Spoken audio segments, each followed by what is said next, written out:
روحی حال خوبی نداشتم، مساعدی نداشتم.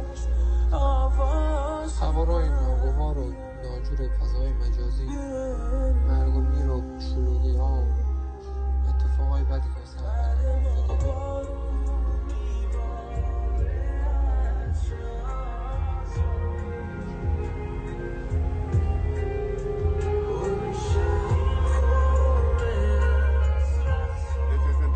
in Amsterdam.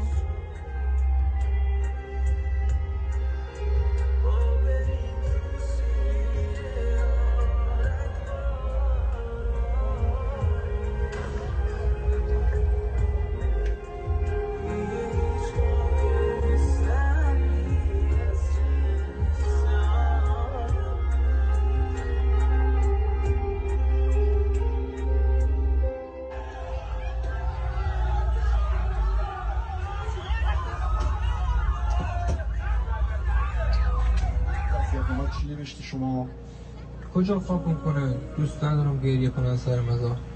از دوست نداری قرآن بخونن، دوست نداری برات نماز بخونن، دیگه نماز نخونن، شادی کنن.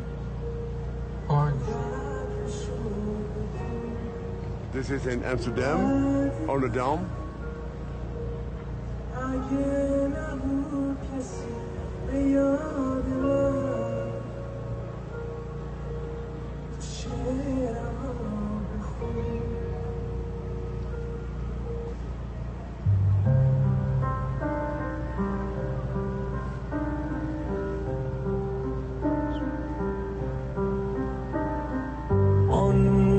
جایی نشسته چشمت بنده تابسته میزد دل شوره آن جایی آبستن بغزی تلخ گویی که بر پیشانی صد کوره داری میبینم طاقت نداری با من وداع بعد از رفتن چشم تو روشن بوسیدنت را فرصت کرمی هستم، پدر محمد مهدی کرمی. پسرم به اعدام محکوم شده، خارجرم، دستفروشی میکنه. پسرم از قهرمانان تاریخی ایرانه، چندین مقام کشوری داره، نفر چهارم آزادانه This is in Amsterdam with the demonstration against the execution in Iran. از هرچه گفتم هرچه کردم راضیم گریه نکن من کابوس این قاضیم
It's a demonstration in Amsterdam. Iran's regime executes political prisoner Milad Zoravand over nationwide protests. Iran's regime executed political prisoner Milad Zoravand on November 23rd in the central prison of Hamadan without informing his family.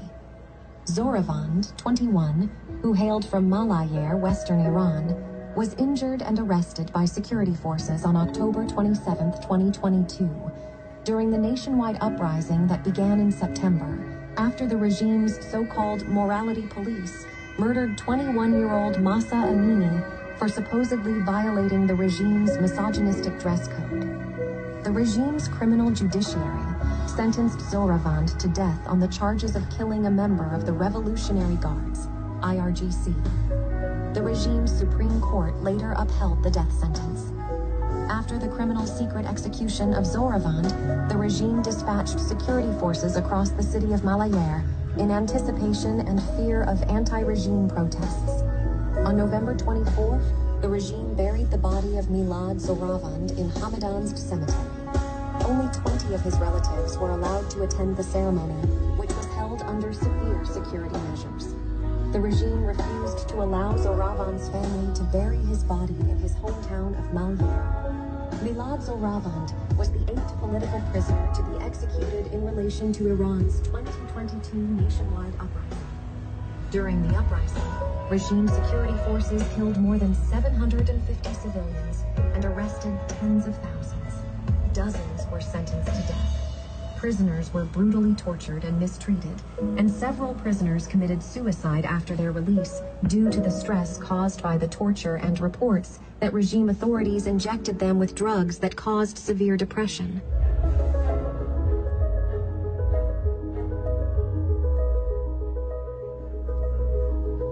Iran's judiciary has confirmed that it has executed 3 men it says were implicated in the deaths of 3 members of its security forces.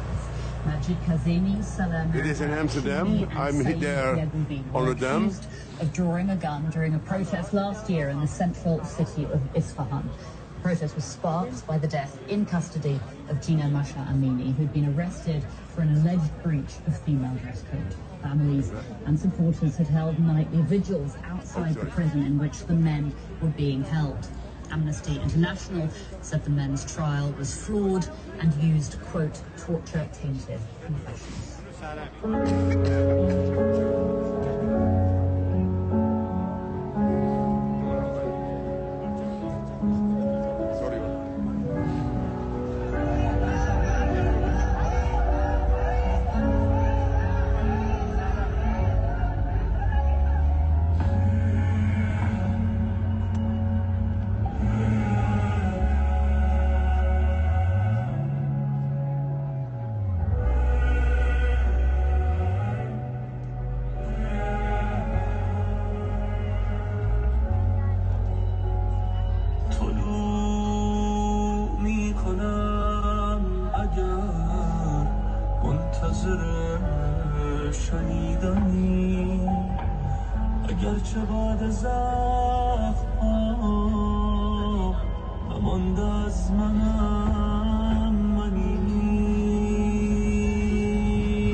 به خاک سرخ ایران قسم، به عصمت این عصیان قسم، به عشق کرد از بغض بلو، به غیرت هم رزمان قسم که میدمم سپید دم دوباره بر فراز ایران من، چو بشکنم طلسم شب دوباره میشود وطن این وطن. آزادی به پای عهد باز و بسته میمانم، تو را به گوش شب بخسته میخوانم، که از تو پشت شب شکسته میدانم.